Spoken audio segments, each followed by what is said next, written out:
Making Office. Olá, caro ouvinte, seja bem-vindo a mais um episódio do Making Office. Uma nova abordagem para temas clássicos do mundo do trabalho. Meu nome é Eugênio Matede. E meu nome é Renata Vitalino. Na primeira temporada, liderança. E no episódio de hoje, Lifelong Learning.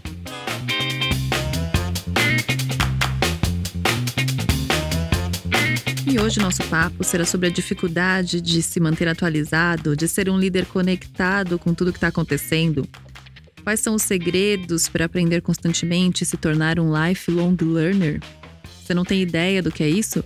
Então fica com a gente em mais esse episódio.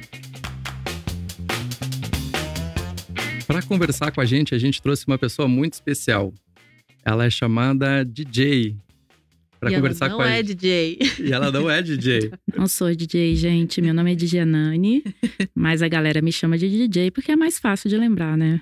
Sou gerente executiva de produtos e também especialista em aprendizagem e liderança. DJ, e a gente vai falar hoje sobre aprendizagem autodirigida e lifelong learning. Você se considera um lifelong learner? Eu me considero uma lifelong learner porque continuamente, pelos próprios desafios que se apresentam na nossa vida, a gente hoje precisa se reinventar a cada momento. Então, a gente precisa sim ser uma lifelong learner, né? Ser um lifelong learner. O que é lifelong learning? Bom, acima de tudo é curiosidade, né? Você ter curiosidade, buscar assuntos, buscar resolver suas dores, né? Qual é a sua dor daquele momento? É você encontrar esses caminhos, né? E partindo primeiro do porquê, né? O ideal é a gente usar bastante aquele Golden Circle lá do Simon Sinek, que a gente usa para várias coisas e ele pode ser usado até para isso. Antes de você buscar o que você vai estudar, o que você vai aprender, você primeiro responder o porquê. Acho que é em cima desse propósito, você aí vai buscar como você vai fazer isso e o que, né, você vai buscar para fazer isso. Então, curiosidade é você saber responder essas questões, se conhecer acima de tudo e buscar os caminhos, né, para resolver essa dor que você tem naquele momento. E pode ser uma dor vinculada a um processo do seu trabalho, pode ser uma dor vinculada a uma coisa na sua casa, na sua comunidade. É algo que você precisa ou quer desenvolver naquele momento. Acho que tem aí um senso de protagonismo e de autoconhecimento e de descoberta daquilo que você quer, daquilo que você busca muito claro, né? Você tá sempre em busca de algo, sempre em busca de algum objetivo. Para isso você precisa ter clareza. Se você não sabe do que você tá atrás, então você não tá atrás de nada. Você não busca nada, você não aprende nada. Você falou bastante de trabalhar com aprendizagem hoje, mas eu não lembro de ter nenhum curso na faculdade que fala de aprendizagem. Então, como é que é a tua história é? Como é que você chegou até aqui? Você foi aprendendo, você foi por meio da curiosidade, isso que a Rê falou, né? Desvendando e criando o seu próprio caminho? Conta um pouquinho da tua história pra gente, DJ. No passado se falava muito que a gente precisava ter… O que você quer ser daqui a 10 anos, 5 anos? Lembra que tinha muito essa história? Eu queria ser arqueóloga. E tinha essa pergunta, aquela pressão, né? O que você quer ser, né?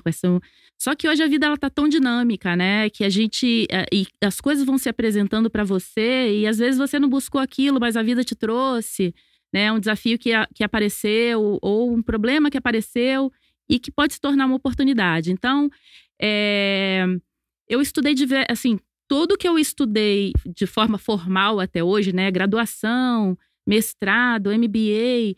foram de assuntos que, se eu for falar, se você aplicou aquilo na prática logo após o estudo, eu falei, não, mas tudo isso compôs o conhecimento que eu tenho hoje, tudo isso compôs a pessoa e a profissional que eu sou hoje.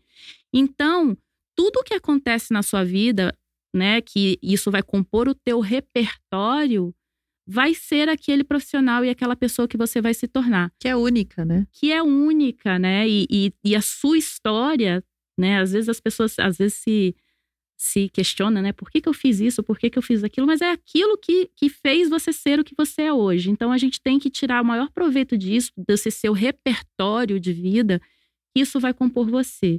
E quando a gente fala de lifelong learning, isso está muito vinculado a um outro conceito que a gente fala do profissional ter, que é esse né? Essa pessoa que tem um conhecimento ali especialista em algo e que esse algo pode ir mudando ao longo da vida, mas ele demora um pouco para ser especialista, então 2 ou mais anos, né? Dependendo do que ele quer ser especialista. Mas você tem essa parte de cima do T, a parte horizontal, que é o seu repertório, é o que você conhece de forma mais generalista, né? E é o que vai compor quando você combina o teu lado especialista com o teu lado generalista, e é aí que vem processos de criatividade e inovação muito ricos. Então, isso está muito ligado a essa questão de você aprender para o resto da vida. O seu repertório de vida vai compor com o seu conhecimento especialista aquilo que você tem para dar para sua empresa, para sua comunidade, para sua casa, para as pessoas à sua volta.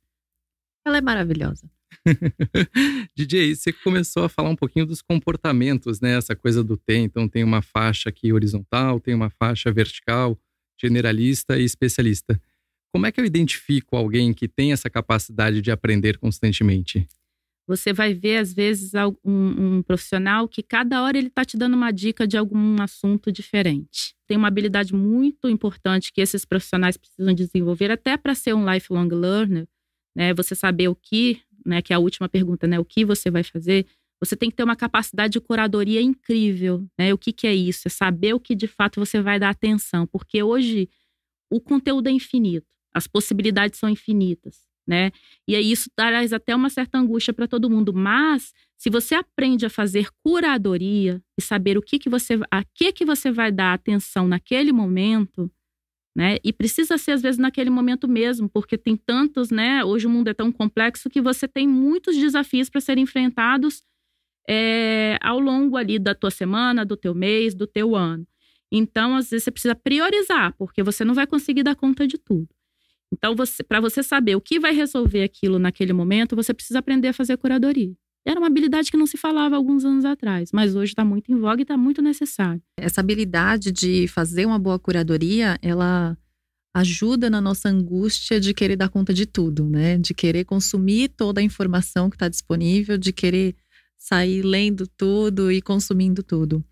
E nem sempre tudo isso que a gente consome vira aprendizagem e vira aplicação de verdade no trabalho, né? Às vezes a gente lê todas as manchetes, roda o Instagram ali atrás de novidade e nem tudo que a gente consome ali de verdade vai virar aplicação no trabalho, né? Como é que a gente faz para transformar essa curadoria em aplicação de verdade no trabalho, né? Tem algum segredo? Como que a gente desapega das coisas que a gente acredita para usar essa informação nova? Isso é bem bacana que você trouxe, porque essa curadoria pode levar a gente para uma bolha, né? Que é a bolha do que a gente costuma sempre ler, do que a gente costuma sempre ouvir, de quem são as pessoas que estão à nossa volta e que de alguma forma elas influenciam naquilo que você vai ler, vai ouvir, vai, enfim, se aprimorar, se atualizar. E a gente precisa conseguir sair dessa bolha também para ampliar nosso olhar. Senão a gente fica muito com o olhar viciado. As suas soluções para os problemas vão ser sempre com o mesmo padrão, né? Com a mesma tônica. Isso que você está falando relembra a pilha da culpa. Todo mundo tem em casa uma escrivaninha ou algum lugar com uma pilha de livros que a gente sabe que a gente tem que ler, mas a gente não lê. Então fica aquele acúmulo de coisas e aquela angústia crescente dentro da gente, né? Acho que aqui a gente pode falar um pouquinho o que é informação, o que é conhecimento e o que é de fato aprendizagem e transformação, né? E daí a curadoria, DJ, como é que você vê nesse sentido? Eu posso fazer uma curadoria extensa e eu tenho muito conhecimento e muita informação, mas não necessariamente todo esse conhecimento, toda essa informação vira de fato aprendizado ou ela não atende necessariamente uma dor, né? O meu porquê está frágil. A gente está explorando um pouquinho como é que a gente pode sair dessa seara do conhecimento e da informação para uma seara de aprendizado, de transformação. Como é que eu posso tirar aquela pilha da culpa de livros e saber que tudo bem, eu não vou ler todos esses livros mesmo, porque isso aqui talvez seja um conhecimento que vai ficar obsoleto daqui a pouco. Mas como é que eu, de fato, faço isso acontecer no meu dia a dia para resolver aquelas dores que eu tenho no meu ambiente de trabalho ou na minha vida pessoal? Tá. Às vezes, pode parecer que uma coisa que você está lendo, ou vendo, ou experimentando, vivenciando, elas não vão ser usadas no seu trabalho ou de forma mais prática. mas ela está compondo ali o teu repertório. Em algum momento você vai lançar a mão daquilo, sabe? Pode não parecer, mas você vai lançar. Porque o teu repertório é que amplia a tua criatividade, lembrando, né? E às vezes aquele conhecimento vai vir de um segmento, de um negócio, de algo nada a ver com o teu negócio, né? Quando a gente pensa que o que aconteceu nesse exemplo que todo mundo mais conhece, que é do Uber, né? Que veio lá o GPS, que possibilitou veio uma tecnologia que possibilitou uma disrupção no negócio de transporte, né? E que isso veio de um segmento nada a ver com aquele segmento original. Então você pensa, pode ser que algo que você vai usar no seu trabalho venha a solução de algo nada a ver num primeiro momento. Então, por isso que a liderança ela precisa também estar muito conectada com o que está acontecendo no entorno, em diferentes segmentos. Porque pode vir dali uma ideia, uma tecnologia ou um conhecimento que ele vai poder aplicar para ele próprio disruptar o negócio dele, não esperar que alguém venha e faça o processo de disrupção, né? Então, eu acho que conectar aí, pode parecer que não, mas acho que sim, uma hora ou outra você vai usar aquele repertório, vai usar aquele conhecimento. E onde você mais conecta o que você está estudando, né, de forma prática, é quando você busca também de forma prática resolver uma dor mais imediata que você tem. Aí sim você vai estar direcionando bastante o teu aprendizado para aquilo, né? E foi assim que aconteceu comigo, por exemplo, quando eu assumi a área que eu atuo hoje, que eu precisei desenvolver esse conhecimento de uma forma muito rápida. Eu tinha talvez isso de uma forma mais intangível aqui dentro de mim, mas não de uma forma tão estruturada, de uma forma com tanto embasamento. E eu precisava desenvolver muito rápido. Então tem também essa característica do lifelong learner e do profissional T, que eu tenho aquela dor, eu preciso de forma rápida resolver aquilo. E dor, gente, não é só o lado negativo da dor, não. A dor é um problema, uma necessidade que você precisa resolver. Pode ser algo, a gente chama de dor, mas ela pode ser algo positivo e algo negativo. Mas é uma coisa que você precisa atuar em cima, né? E quando você precisa desenvolver algo, como eu precisei, você vai buscar o que for para desenvolver isso. Você vai buscar, seja curso formal, você vai buscar participar de congressos, de eventos, de meetups, vai conversar com pessoas especialistas, você vai buscar N caminhos aí para resolver aquela dor. E aí sim conectar com a prática da forma melhor e mais rápida possível. E esse cenário é engraçado porque ele apresenta desafios também nos dias de hoje, e ele ajuda esse cenário apresenta uma série de desafios, mas às vezes a gente não tem a capacidade neurológica de lidar com tudo isso, né?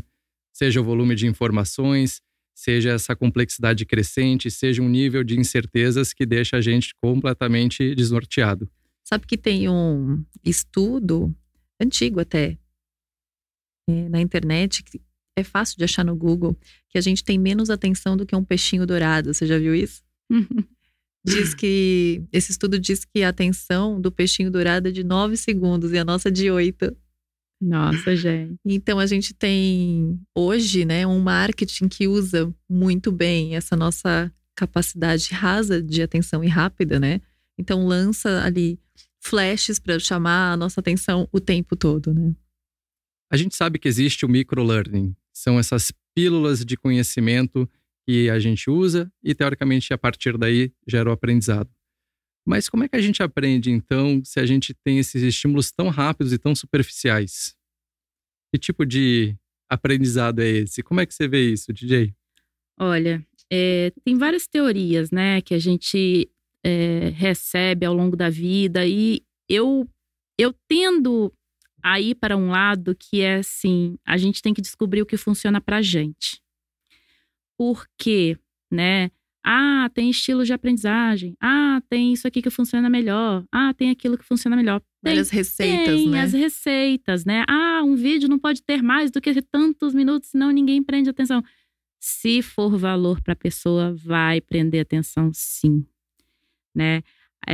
Se eu tenho algo para resolver e eu preciso aprender aquilo, eu vou buscar o que melhor funciona para mim. Vai ser um livro, vai ser um curso, vai ser um app que vai me ajudar naquele processo, né? Enfim, cada um tem uma forma que melhor aprende, né? Quando eu tenho uma história engraçada que eu sempre achei que a escola, e aí eu olhando para minha filha, tá? Minha filha hoje tem 15 anos, quase 16, e eu achava que a escola dela era muito boa, mas as escolas em geral não ensinavam a estudar. Como é que, né? Ensinava o conteúdo, mostrava um conteúdo, mas não ensinava a estudar. E aquilo me incomodava muito. E aí eu fui atrás de uma pessoa para ensinar técnicas para ela de estudo.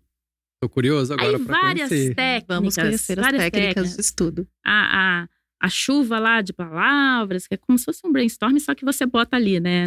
Chuva de palavras, os diagramas, os resumos, os mind mappings. Ensinou N formas para ela.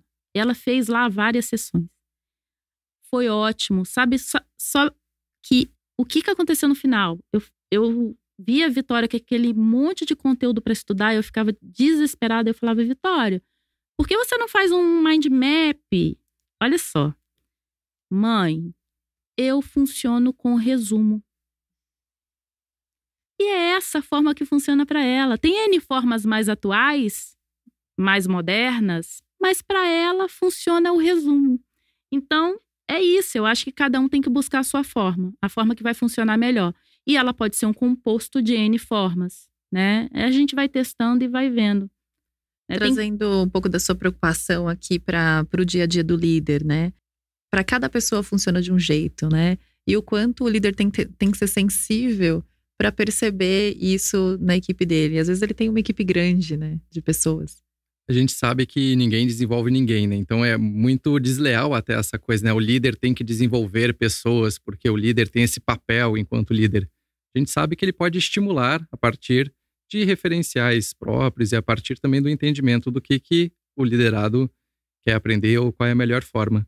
Daí eu lembrei um pouquinho daquele modelo 70-20-10 que a gente ouve, né? Que às vezes uma pessoa talvez chegue para você, né? Pode ser a filha, pode ser até um liderado da equipe, fala, eu quero fazer um curso.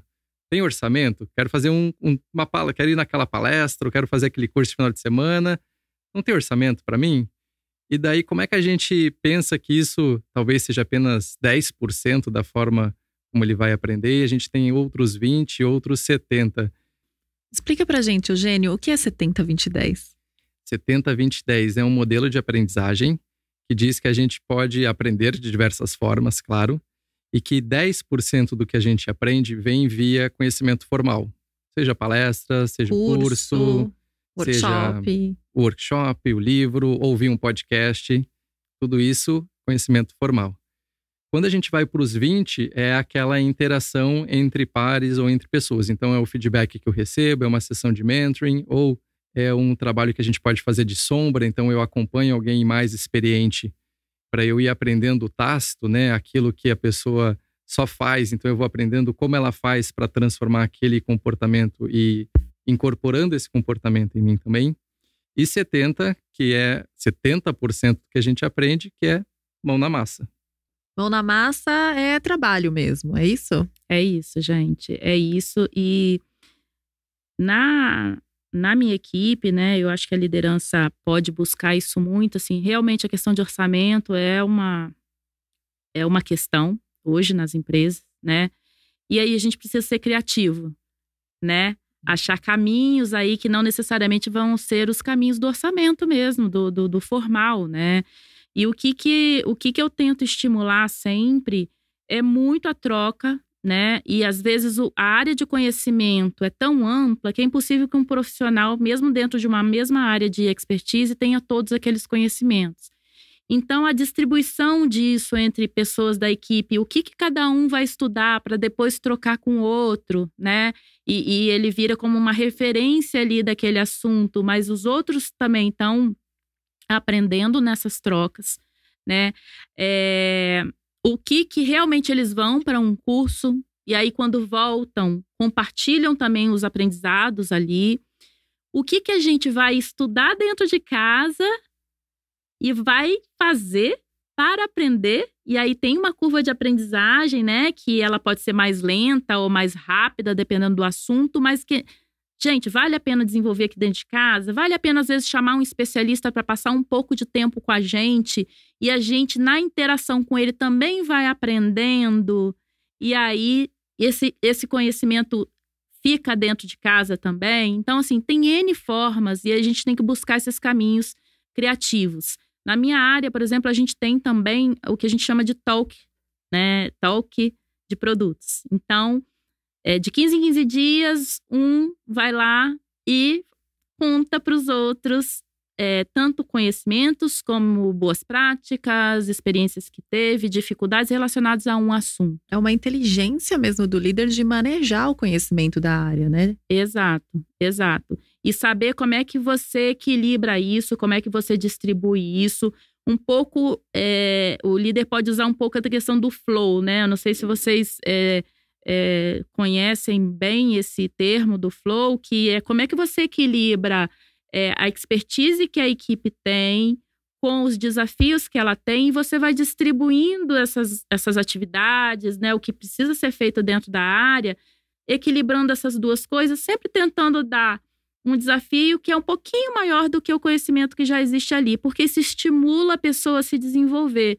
Se você dá desafios muito abaixo, né, da experiência, do conhecimento, da expertise, a pessoa pode se sentir desmotivada. Se você dá desafios extremamente acima, ela vai se sentir tão pressionada que ela vai ficar paralisada. Então, como é que você equilibra isso para que ela fique na chamada área do flow, que é quando ela vai alcançar melhores índices de produtividade, de alegria, felicidade com aquilo que ela está fazendo, porque ela está se desenvolvendo junto.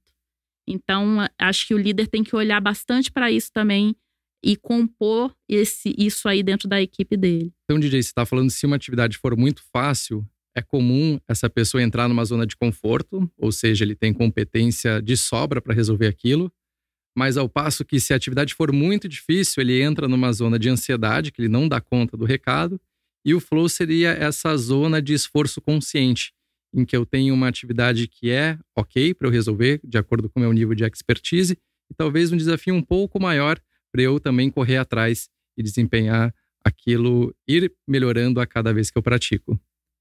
E para você, ouvinte, a sua equipe está no flow? É isso, gente. E aí, eu vou até fazer uma pergunta para vocês, né? Quando que vocês mais aprendem e se desenvolvem?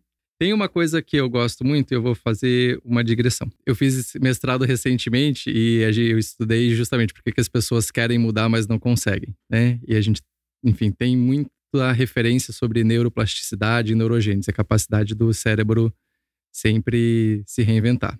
No dia a dia mesmo, eu gosto muito de estar exposto a situações diferentes. Isso me leva a adquirir novas habilidades e até usar o repertório que eu já tenho em momentos ou situações inéditas que até então eu não conhecia, eu não tinha feito talvez essa ligação entre o que eu conhecia e aquela situação dada.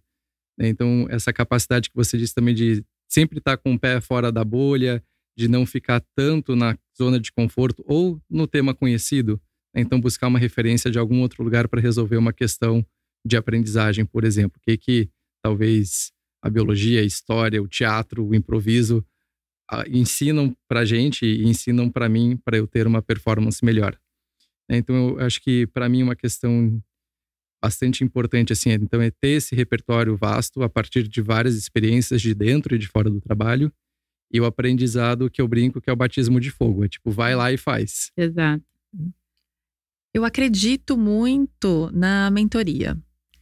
Eu acredito que os profissionais podem se ajudar com as experiências que eles já passaram, com os desafios que eles já venceram, com os problemas que eles resolveram no dia a dia. E aí, a mentoria, a gente tem a mentoria normal, né, de um profissional que é iniciante e faz a mentoria com um profissional mais experiente. E a gente tem uma mentoria que a gente chama de reversa, que é exatamente o contrário. Um profissional que já está há muitos anos fazendo a mesma coisa e ele faz a mentoria com um profissional muito mais jovem, que está em outra vibe, né?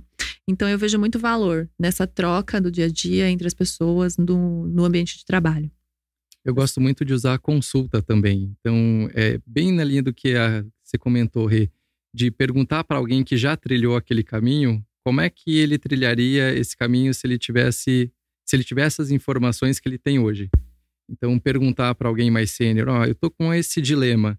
O que eu não tô vendo que você talvez já tenha passado por isso e já esteja vendo e que você pode me ajudar? Então, isso de pedir uma ajuda, pedir uma mentoria, eu acho super importante também. E com isso a gente chega num ponto que o líder às vezes se sente muito cobrado por ter todas as respostas, né? E hoje ele não precisa mais ter todas as respostas. Ele pode falar, não sei, vamos buscar junto essa resposta, né? Não, com certeza, assim, vocês percebem que todas essas situações que vocês trouxeram são situações que tiram a pessoa da zona de conforto dela. Leva as pessoas a irem para o que a gente chama de zona de desconforto. Mesmo numa mentoria, você está ali sendo exposto a coisas que às vezes vão vir algumas perguntas que vão te tirar da sua zona de conforto, né? Quando você está enfrentando desafios novos, como você trouxe, Eugênio, vão te tirar da zona de conforto. E é na zona de desconforto que a gente mais aprende. Não tem jeito. Não é na zona de conforto que a gente vai se desenvolver, gente. É na zona de desconforto. Hoje o líder, ele está exposto aí, sim, ele não vai ter todas as respostas, porque, de novo, o mundo hoje não permite isso. Ele precisa repensar a ele mesmo, ele precisa repensar a empresa, ele precisa repensar a indústria que ele está atuando. E aí, às vezes, ele tem que lançar mão dessa rede, dessas conversas. São tudo coisas novas, entender como é que dados hoje são usados da melhor forma possível para ele atuar e resolver esses desafios que ele tem, como é que ele toma a decisão com base nisso. E se ele não conhece essas coisas novas que estão por aí, ele às vezes nem sabe que ele pode lançar mão disso para ajudá-lo a resolver uma questão. Então, quando a gente fala de liderança conectada, quando a gente fala de repensar o teu negócio, de conhecer as suas pessoas, como você trouxe bem lá atrás, a gente está falando do líder sair da sua zona de conforto também, conhecer coisas novas, testar coisas novas, arriscar, isso junto com a sua equipe, né? Compartilhando riscos e decisões. Para isso, ele também vai precisar confiar na sua equipe. Aquilo que antes era uma decisão hierárquica, né, que vinha de cima e as pessoas executavam, não participavam daquilo e por isso mesmo não estavam tão engajadas para alcançar aquele resultado que foi decidido lá em cima, agora está muito mais distribuído, né? E o líder, se ele não confiar que o time dele dá conta e vai resolver e vai trazer as respostas que ele precisa, ele não vai conseguir engajar, ele não vai conseguir reter, ele não vai conseguir os melhores resultados. Você está comentando muito do mindset de crescimento versus o mindset fixo, né? Como é que a gente lida com desafios, obstáculos, como é que a gente lida com a crítica, com o erro. Se a gente entende que ainda não chegamos lá, então a gente continua caminhando. Se a gente entende que lá não é um lugar para ir, então é mindset fixo, a gente não precisa nem se mexer. Fica na zona de conforto mesmo, né? DJ, você comentou um assunto que eu acho que é super interessante. Assim, a gente sabe de muitos líderes e de muitas pessoas que trabalham em organizações, sejam públicas ou privadas, e essas organizações são cobradas por resultados. A roda tem que girar, o faturamento tem que ser alcançado, a receita tem que aumentar, o custo tem que diminuir. Ou seja, show me the money. Como é que a gente pode aprender num ambiente com tanta demanda e por uma demanda tão rápida? E acho que essa é uma questão. E outra questão também para a gente conversar, como é que a gente lida com quem não aprende tão rápido na nossa equipe? Você comentou, né? O líder, ele estimula e ele dá autonomia e confiança, mas às vezes dentro de uma equipe, um líder pode ter pessoas com níveis de maturidade ou com níveis de vontade para correr atrás e para se desenvolver bastante diferentes, né? Então, de um lado a gente tem essa demanda por resultado e por outro lado a gente tem a velocidade de cada um, né? Ou a vontade de cada um para se desenvolver. Ou o mindset, como você disse. Ou o mindset, né, de cada um. O mindset, gente, é uma das questões cruciais hoje nas organizações e na vida, né? Se a empresa setor definiu uma visão, compartilhou essa visão e está convidando a todos a irem em direção a essa visão, as pessoas que sentirem que aquele propósito também é o delas, né? Se elas não têm ainda o mindset despertado para isso, elas vão despertar ou vão procurar. E se elas vão despertar, e aquelas que não têm vão avaliar. É isso que eu quero, né? Esse também é o meu propósito. E escolher também estar ali ou não. Mas o mindset, e isso eu não tô falando que todo mundo tem que pensar igual. Pelo amor de Deus, gente. Não é nada disso. Justamente a gente precisa da diversidade para encontrar caminhos criativos e inovadores para resolver problemas. Mas a gente precisa de um mindset de crescimento, como você trouxe.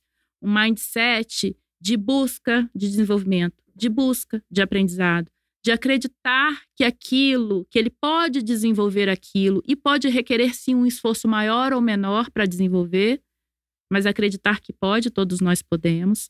Se a gente pudesse dizer em comportamentos, o que é o mindset de crescimento? É uma mente aberta para o novo?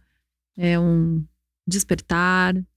Como que a gente define o que é esse mindset de crescimento para o líder? Tá, o mindset de crescimento, ele é aquele que não se paralisa com desafios, mas ele vê os desafios como oportunidades. Tá? Ele abraça esses desafios. Se ele tem uma dificuldade, ele vai buscar formas de suprir aquilo. Isso pode ser sozinho, pode ser no coletivo. No coletivo é mais fácil, né, gente? Ele enxerga aquilo como um caminho para ele se tornar melhor pessoa, melhor profissional. E ele acredita na mudança, ele acredita naquilo. Ele não fica travado na forma de pensar de sempre, nas ferramentas de sempre. Desapega. Mas eu sempre fui assim, mas eu sempre usei isso, mas eu sempre fiz dessa forma. Ele desapega, exatamente isso. Então, ele busca esse crescimento. E ele acredita naquilo, né? Então, em linhas gerais, é isso, assim. É muito fácil também achar lá mindset mindset de crescimento no Google também. Então, busca, lá tem livro, né, da Carol Dweck que fala disso. É muito interessante. E isso veio de experimento com criança. Mas na organização é a mesma coisa, né? O resultado é muito bacana. Então, a gente tem que estimular nas equipes esse mindset de crescimento. É natural para todo mundo? Não é. Tem pessoas que estão mais com mindset de crescimento, pessoas que estão menos com mindset de crescimento. Todos nós temos uma dose dos dois, maior ou menor. E o que a gente tem que fazer é o quê? É se esforçar. Por quê? Tudo é exercício. Não tem jeito. Tudo é treino, treino, treino. O nosso cérebro, a neurociência também explica, né? Ele foi criado para economizar energia.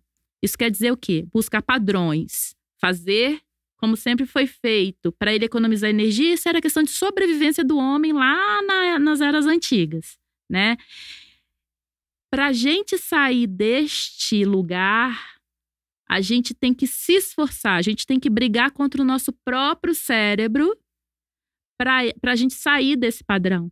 Então, é treino. O mindset de crescimento também é treino. Se eu não tenho tanto esse mindset, como é que eu me provoco? Como é que eu me desafio? Como é que eu busco pensar de forma mais positiva? Me arrisco mais?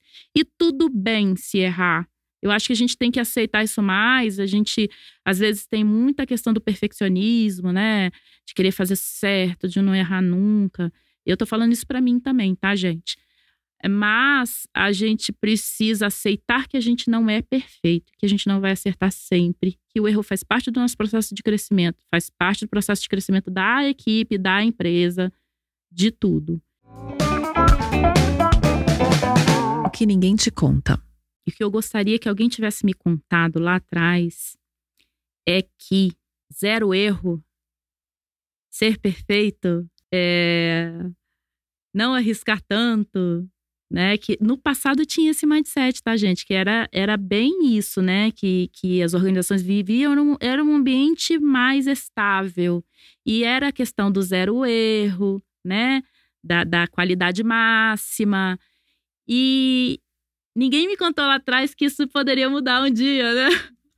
E a gente buscou e foi crescendo com isso na nossa cabeça. E o desafio nosso é desconstruir isso. As gerações mais novas, as pessoas mais novas, eu não gosto muito de ficar taxando as gerações, porque eu acho que isso vai muito da cabeça de cada um. Eu não acho que tem a ver necessariamente com a idade, tá? Mas as pessoas mais novas, elas já estão mais fluidas nesse novo mundo, né? Elas já nasceram com esse viés um pouco mais de que o erro é possível e é uma forma de aprendizado, né? As pessoas que vêm há mais tempo nas organizações, elas ainda estão tentando desconstruir esse mindset que foi criado ao longo do tempo. E é um desafio, quando você precisa desconstruir algo para construir algo na sequência, é mais difícil do que você já começar com a construção. Então, eu gostaria que lá no passado eu tivesse falado, não precisa ser perfeito, né? Você não vai dar conta de tudo. Então, e tudo bem. O e tudo bem, né? Apesar da gente ter resultados para alcançar, apesar da gente ter, faz parte. E o resultado vai ser melhor no final se a gente consegue fazer essa mudança e esse shift, sabe? Dica de luz. A dica de luz é, gente, suspense no ar.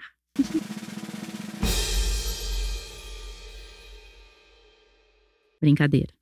O mundo dos negócios e o mundo em geral vai estar cada vez mais descentralizado, distribuído. Então, o líder, as pessoas precisam começar a fazer um exercício de desapego. Olhar novas formas de trabalho que já estão aí sendo configuradas, olhar novas formas de parcerias, né? Às vezes um concorrente seu vai virar um parceiro, né? Olhar para novas formas de estrutura das organizações. A gente está vendo aí muito fortemente vindo a questão da horizontalidade nas empresas. Então, a gente precisa desapegar dessas questões hierárquicas e nós promovermos esses novos olhares e essas mudanças na organização. Não esperar que isso venha. A gente pode promover, buscar, né, provocar, né, levar para o RH, às vezes se isso já não veio do RH, conversar com pares, compartilhar ideias. O happy hour, né, ele funciona muito bem para compartilhar ideias e a gente, às vezes, resolver um grande problema que a gente tem na nossa empresa conversando com pessoas que a gente conhece ou com novas pessoas que a gente vem a conhecer aí em meetups da vida, congressos da vida, enfim. DJ, muito obrigado pela sua presença aqui. Com certeza, muita inspiração e muito aprendizado com as suas palavras. Eu que agradeço, gente. Adoro conversar, adoro trocar. Eu aprendo muito nessas conversas. Eu acho que é uma das formas principais que a gente tem para aprender, né? E compartilhar. E é aí que a gente encontra soluções que a gente achava que não tinha tão fácil, né? Então, eu que agradeço. Prazer é nosso. Muito obrigada, DJ. Todas as referências que a gente falou aqui estão na descrição desse episódio. E lembre-se de acompanhar os próximos programas dessa temporada sobre liderança. Se você quiser interagir e conversar com a gente, manda um e-mail para makingoffice@aferolab.com.br. Obrigado, meu nome é Eugênio Matede. Obrigada, meu nome é Renata Vitalino. E até uma próxima. Tchau.